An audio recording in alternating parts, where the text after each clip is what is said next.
할렐루야. 여러분에게 하나님의 은혜와 평강이 있게 되시기를 주님의 이름으로 축복합니다. 미국 신문사에서 이런 일이 있었다고 그래요. 한 젊고 패기가 있는 그러한 한 기자인데요. 이 기자가 이런 센세이셔널한 그러한 신문 기사 하나를 써왔더라는 겁니다. 제목이 뭐냐면 미국 국회의원들은 다 전능하다라는 얘기입니다. 아니, 이런 제목이 어디 있습니까? 이런 얘기가 어디 있습니까?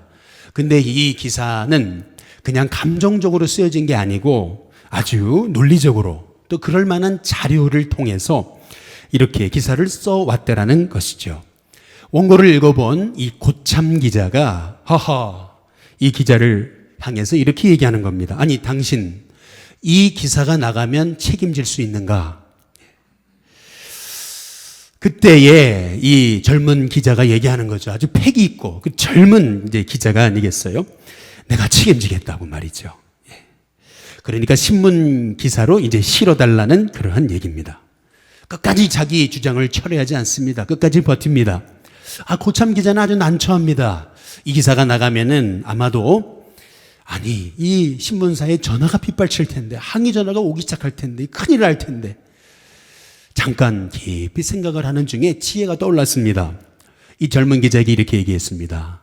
참 좋은 기사인데 내가 거기다가 한마디만 좀 중간에 삽입하면 안 되겠냐? 그래서 결국 합의점을 봤다는 얘기입니다. 그래서 기사가 그 신문에 실리게 됐습니다. 그 타이틀이 뭐냐면은 미국 국회의원들은 한 명만 빼놓고 다 전능하다. 이런 기사를 내보냈다는 겁니다. 여러분 어떻게 됐을까요? 이 기사가 나간 다음에 신문사에 전화통이 불이 났겠습니까? 항의 전화가 하나도 없었답니다. 여러분, 이 일화가 얘기하는 게 무엇입니까? 많은 사람들이 자기 문제를 보지 못한다는 겁니다. 나는 괜찮은데 나는 아니겠지. 난 별 문제 없어. 자기 자신의 문제를 보지 못하고 합리화하게 된다는 것이죠. 오늘 우리가 함께 읽은 누가복음 13장, 이 말씀에도 똑같은 우리 주님이 비유로 말씀하고 계시는 겁니다. 특별히 오늘 말씀 누가복음 13장 3절과 5절을 보시면은 예수님이 하신 말씀이 토시 하나 틀리지 않습니다. 잘 보십시오. 누가복음 13장 3절에 보니까 너희에게 이르노니 아니라 너희도 만일 회개하지 아니하면 다 이와 같이 어떻게 된다고요? 망하리라. 근데 5절에 또 보세요. 너희에게 이르노니 아니라 너희도 만일 회개하지 아니하면 다 이와 같이 어떻게 된다고요? 망하리라. 무슨 말씀이냐 하면 우리가 우리의 죄를 봐야 회개하는데, 나의 문제를 볼 수 있어야 회개하는데, 나의 문제를 보지 못하니까 회개하지 못하고, 회개하지 못하니까 결국 망한다라고 하시는 말씀이라는 겁니다. 그래서 오늘 예수님이 깨닫게 하시려고 무화과 나무의 비유를 들고 말씀하시는 거죠. 누가복음 13장 6절에 보시면 이해 그랬어요. 이해, 깨닫지 못하니까 비유로 말씀하시는 것입니다. 여러분, 비유는 언제 드는 거냐면 깨닫게 하려고 이렇게 비유를 드는 거거든요. 신천지처럼 사람을 미혹하려고 드는 게 아니에요. 깨닫게 하시려고 말이죠. 오늘 말씀을 통해서 우리는 예수님이 하신 이 비유를 통해 세 가지 진리를 깨닫게 되는 것입니다. 먼저 첫 번째는 하나님은 열매를 기다리신다는 것입니다. 누가복음 13장 6절에 보시면은 한 사람이 그랬어요.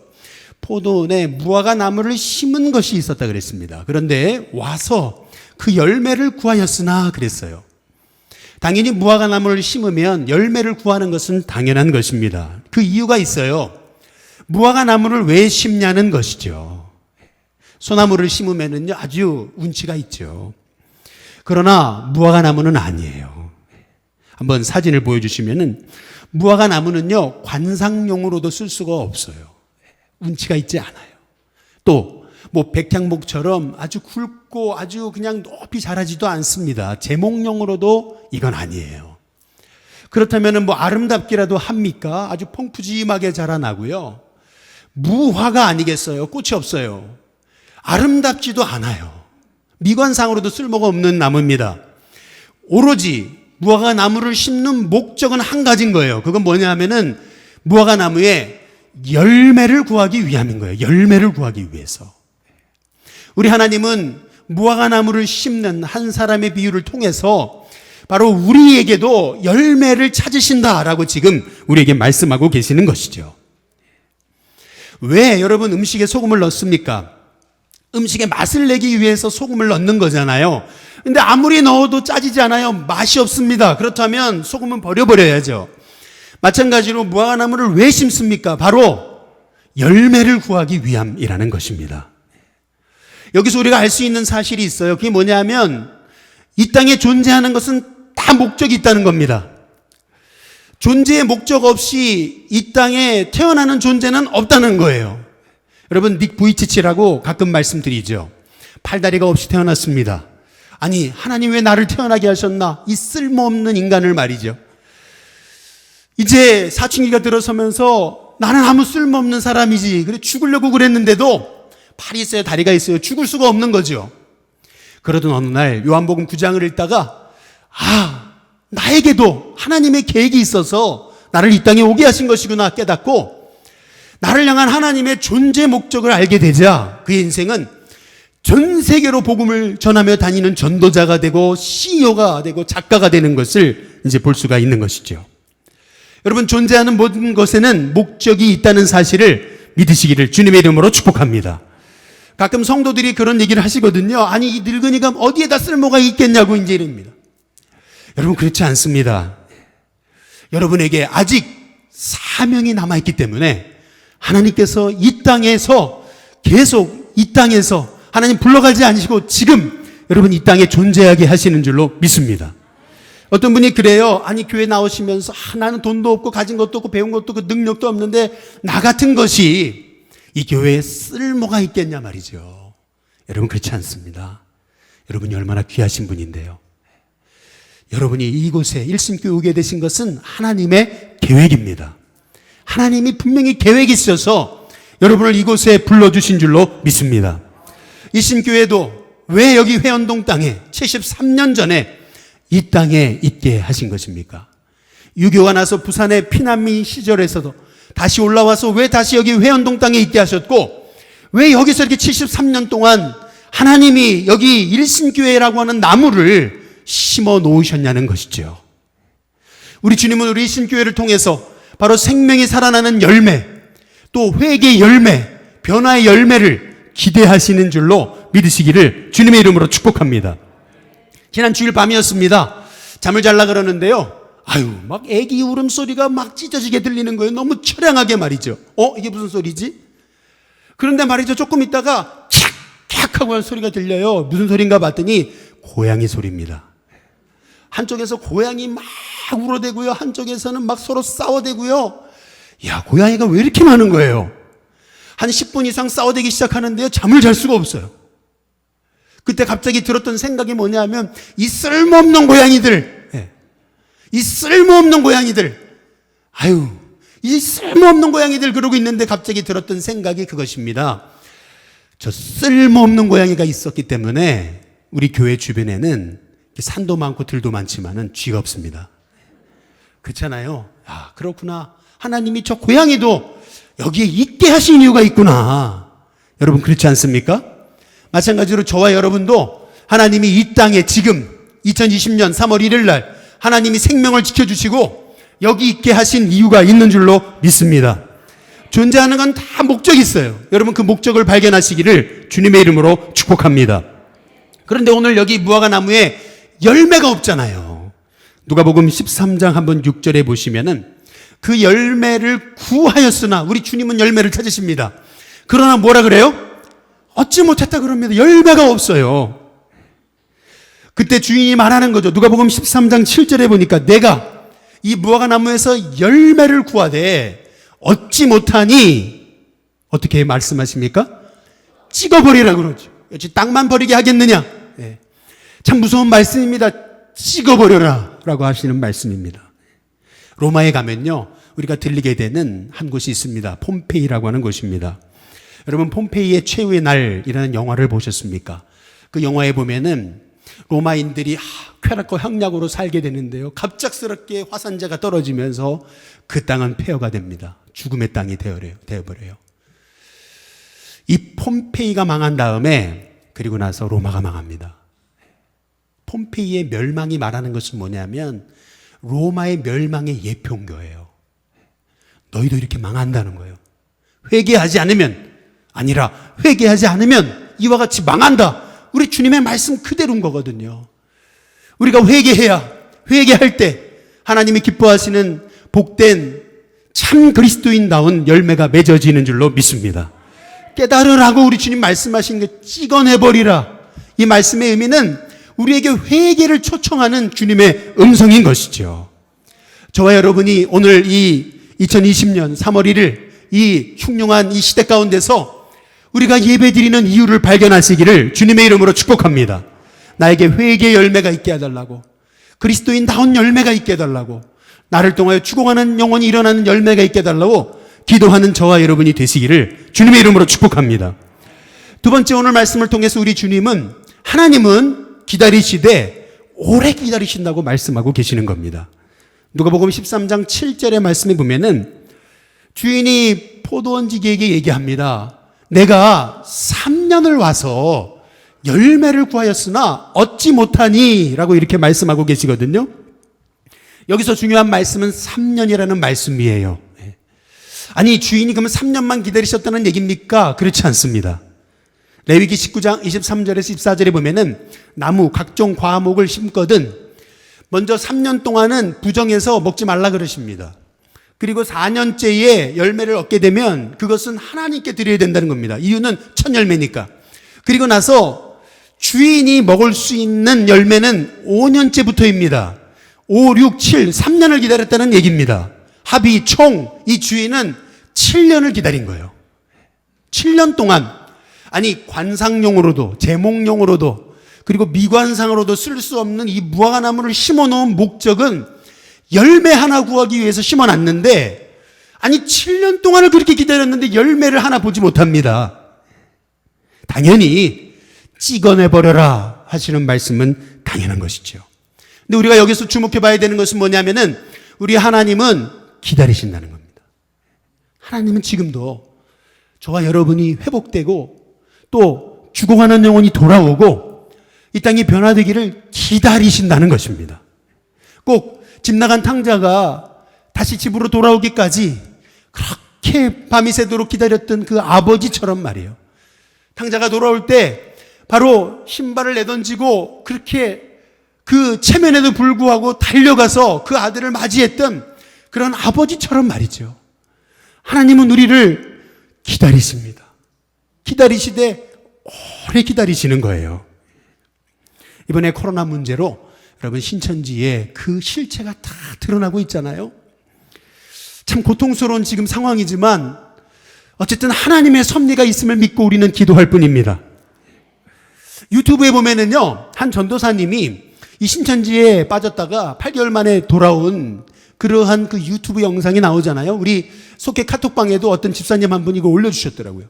근데 이걸 보니까요, 야, 여러분, 이 8개월 동안 신천지에 빠진 이 신학생 전도사님이 돌아오게 된 그 계기가 어딨냐? 바로 부모님이 기다려준 거예요.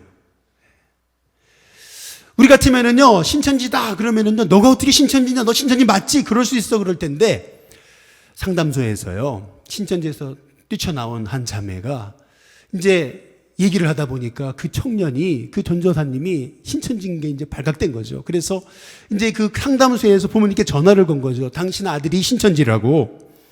그러니까 부모님은 그런 거죠. 아니, 그럴 리가 없는데, 그 아이가. 아니, 그 아이가 선교한다 그랬는데, 선교사 한다고 지금 신학교를 갔는데, 아니, 그 아이가 그럴 일 없다고. 그러면서 바로 아들 문을 꽝 열면서, 너 신천지 맞지? 솔직히 얘기해. 그러지 않았다는 거죠. 가슴이 무너집니다. 정말 세상이 무너지는 것 같아요. 내 아들이 그럴 일 없는데. 그러나 부모님은 그 순간 딱 입을 다물고 참는 거죠. 그리고 상담소를 찾아간 거예요. 먼저 상담소를 찾아갔어요. 갔더니 그 신천지에 뛰쳐나온 자매가 있잖아요. 확인을 해보니까 아들이 맞아요. 우리 아들이 신천지에 빠졌구나. 그럼 우리 같으면 그때 다시 집에 가가지고 네가 어떻게 그럴 수 있냐, 신학생이 이럴 텐데, 그러지 않고 부모님은 3개월을 기다린 거예요. 3개월 동안 뭘 했냐면 신천지에 대해서 공부하기 시작한 거예요. 그리고 이 아들을 빼오기 위해서 두 분이 직장을 그만둔 거예요. 그리고 분명히 아들한테 상담받으러 가자 그러면 아들이 분명히 뭔가 돌발 행동을 할 줄 알고 벌써 말이죠. 다 준비를 해놓고 이제 3개월 준비를 하고 아들의 방에 들어가가지고 얘기하는 거죠. 너 신천지지.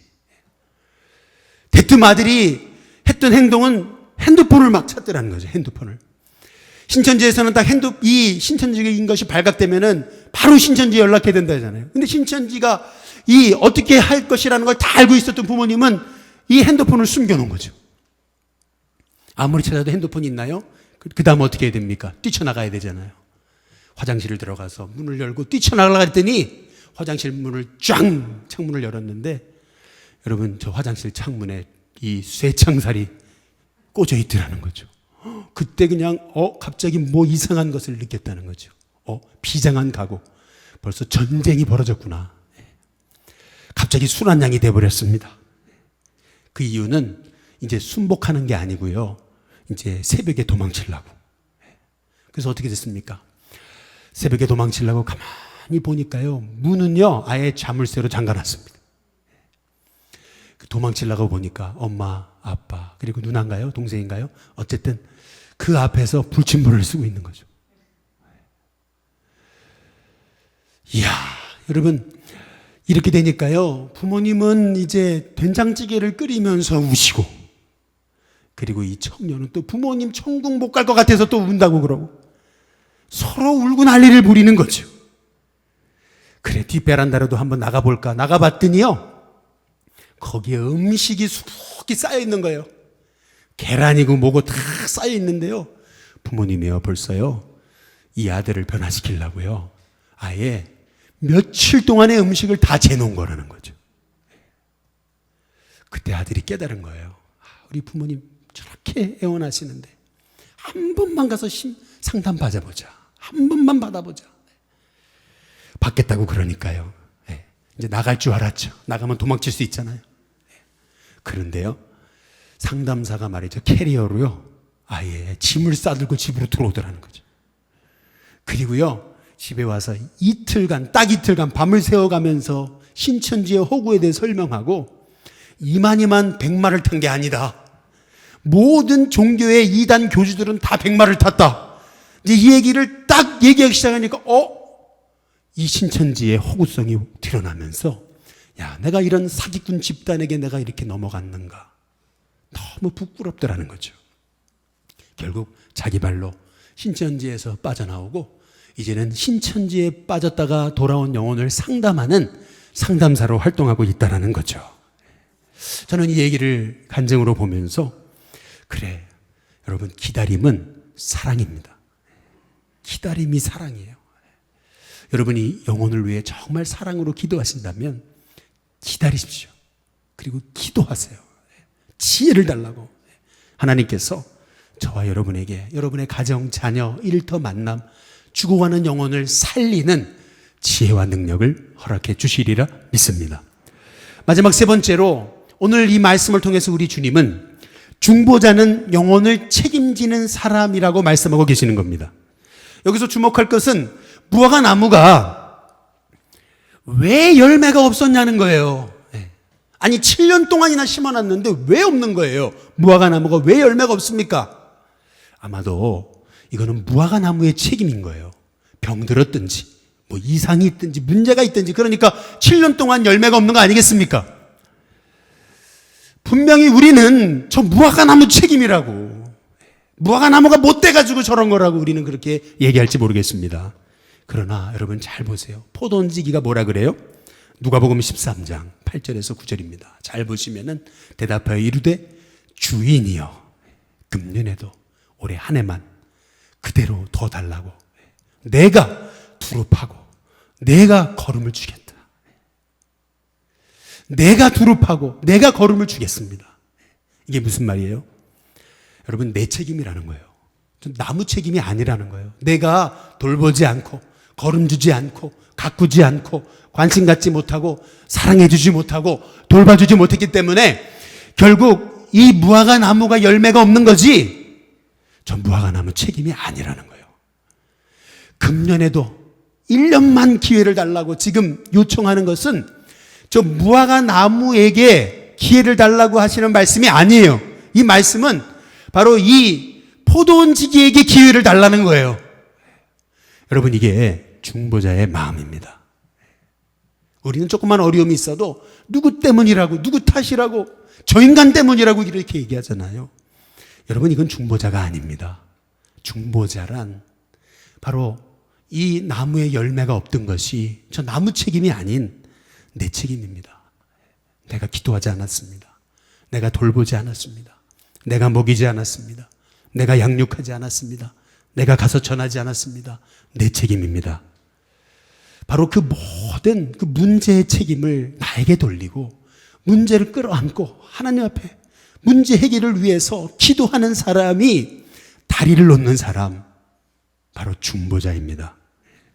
저는 우리 신교회 성도님들이 오늘 이 말씀을 통해서 우리 주님이 하시는 말씀, 중보자가 되라 하시는 이 말씀에 순종할 수 있는 저와 여러분이 되시기를 주님의 이름으로 축복합니다.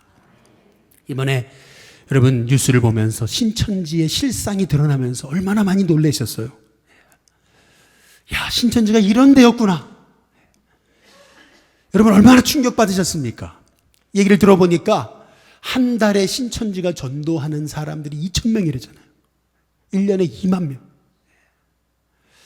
그 얘기를 듣고 제 마음속에 들었던 생각은, 하나님, 우리가 전도하지 못했습니다.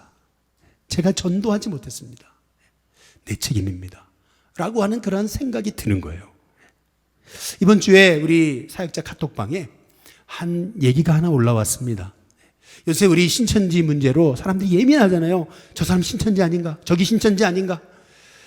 우리 동네 분 중에 한 분이 말이죠. 얼마 전에 우리 교회에서 한 100m 뒤에 떨어진 곳에 대학이 하나 있는데 그 대학 건물이 모 교회로 넘어갔잖아요. 근데 가보면은 들어갈 수가 없어요. 그런데 말이죠. 토요일 저녁이 되면은 젊은이들이 막 모여 찬성을 부르는 것 같은데 주일 오후면은 젊은 사람들이 쏟아져 나온다는 거예요. 아니 도대체 저거 신천지 아니냐고. 그래가지고 동사무소 가가지고 그거를 다 알아봤다는 거죠. 그랬더니 동사무소에서 하는 얘기가 신천지가 아니고 JMS라는 거죠. 아니 그 성폭행범 그 이단의 괴수를 그리스도로 믿는 그 JMS였다는 거예요. 근데 우리는 그것도 알지 못하고, 우리는 이 땅에 대해서 중보하지 못하고, 우리는 이 땅에 대해서 기도하지 못한 것 아니겠습니까? 73년을 있었지만 정말 이 땅을 위해서, 회안동 땅을 위해서, 서울 땅, 한국 땅을 위해서 우리가 정말 이 포도원지기의 마음을 가지고 하나님 1년만 더 기회를 달라고 제가 걸음을 주고, 제가 두릅하고, 제가 관심을 두고, 제가 가서 전하겠습니다. 제가 기도하겠습니다. 우리가 중보자로 살았느냐는 것이죠. 바라기는 저와 여러분의 마음속에 오늘 이 포도원지기의 마음이 저와 여러분의 마음이 될 수 있게 되기를 주님의 이름으로 축복합니다. 아무리 이 땅이 이런 어려움으로 신음해도 다시금 중보자가 일어나고 기도하기 시작하는 하나님의 백성이 일어나고 정말 말씀으로 기도하는 하나님의 종들이 일어날 때 정말 이 땅이 새로워지는 역사가 바로 저와 여러분 한 사람을 통해서 일어나게 될 줄로 믿습니다. 이 말씀만 드리고 마치겠습니다. 콜롬비아 칼리라고 하는 곳을 아십니까? 이곳은 불과 30여 년 전까지만 해도 여러분 이곳은 마약과 깽단들이 득실되는 곳이었습니다. 대낮에도 그냥 도시 한복판에서 그냥 이 깽단들이 맞이죠. 그냥 총으로 사람들을 죽이는 그런 곳이었습니다. 마약 사건, 강도 사건 아주 비일비재한 곳이었습니다. 그러나 그 땅에 대한 책임감을 가지고 기도하는 한 그리스도인이 있었던 거예요. 그 땅이 변화되게 해달라고, 하나님 이 땅이 주님의 땅이 되게 해달라고 기도하는 한 명의 그리스도인이 있었던 겁니다. 근데 이분이 지혜를 발휘했어요. 혼자 기도한 것이 아닙니다. 그 지역에 칼리에 있던 곳곳 교회의 지도자들을 모으기 시작하고 중보 기도자들을 모으기 시작하면서 하나님 이 땅을 변화시키게 해달라고 하나님 기도한 결과 스테디움에 운동장에 모여서 수만 명의 사람들이 칼리를 위해 기도하기 시작한 것입니다. 기도하기 시작하면 수만 명이 모이기 시작할 때 시장이 반응하기 시작했습니다. 경찰이 반응하기 시작했습니다. 정치 지도자들이 반응하기 시작했습니다. 깽단들, 마약범들을 사로잡기 시작했습니다. 색출하기 시작했습니다. 결국 그 칼리 땅에 마약이 사라지는 줄 알았습니다. 그러나 사탄은 가만히 있지 않죠. 기도 운동을 시작했던 이 목사님을 도시 한복판 대낮에 이 청부 살해업자를 통해서 이 목사님을 총으로 쏴 죽여버린 겁니다. 목사님 피를 흘리면서 저렇게 목사님은 죽어갔던 거죠. 이제 어떻게 해야 됩니까?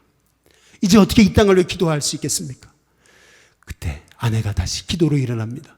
또 그 땅에 기도하는 중보자들이 생명 걸고 또 일어나기 시작합니다. 놀라운 것은 그 중보자들의 기도의 역사를 통해서 바로 그 칼리 땅은 마약이 사라지고 땡단이 사라지는 복의 땅이 됐다라는 얘기입니다. 여러분, 우리도 할 수 있습니다. 우리도 이 한 사람의 중보자가 될 때 이 땅은 변화되는 역사를 일으켜 주실 줄로 믿습니다. 이 땅이 병든 것은 우리 책임입니다. 우리가 기도해야 됩니다. 우리가 다시 열매를 찾으시는 주님 앞에 하나님, 제가 열매가 없었습니다. 영혼을 향해 기다리지 못했습니다. 중보자의 마음을 가지고 기도하지 못했습니다. 하나님 앞에 기도하고 엎드릴 때 저와 여러분을 통해서 이 땅을 변화시키시는 하나님의 역사를 일으켜 주실 줄로 믿습니다. 오늘 우리는 태신자를 작정합니다. 하나님, 이 영혼 구원해 주시고 이 영혼이 일어나게 해 주시옵소서.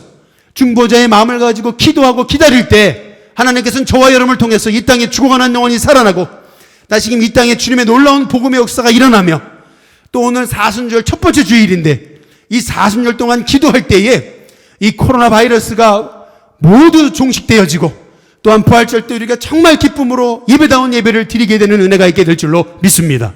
함께 기도하며 함께 중보자로 서주시는 우리 일신교회 성도님들이 되시기를 주님의 이름으로 축복합니다. 기도하겠습니다.